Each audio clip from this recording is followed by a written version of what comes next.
A traumatic entry into the world for the youngest survivor of the latest Israeli strikes on Gaza.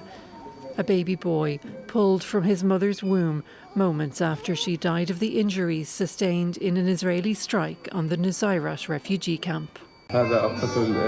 This child will begin his life without a mother, and his situation is very tragic.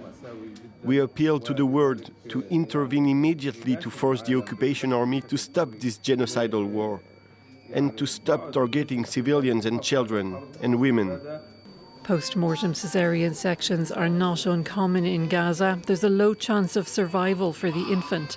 Doctors say the boy saved on Saturday sustained minor injuries and is in a stable condition. He's now being cared for in the nursery of the Al-Aqsa Hospital in Deir al-Balah, central Gaza.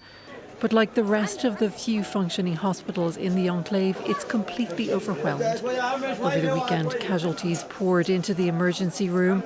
There were chaotic scenes as they were carried through a narrow path between patients lying on mattresses and cots along the corridors or directly on the bare floor.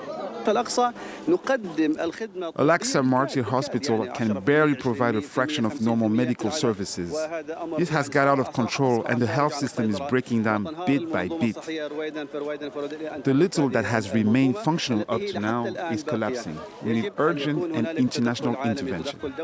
Israel insists it's targeting Hamas fighters, but the most recent days of heavy fighting have left dozens of civilians dead.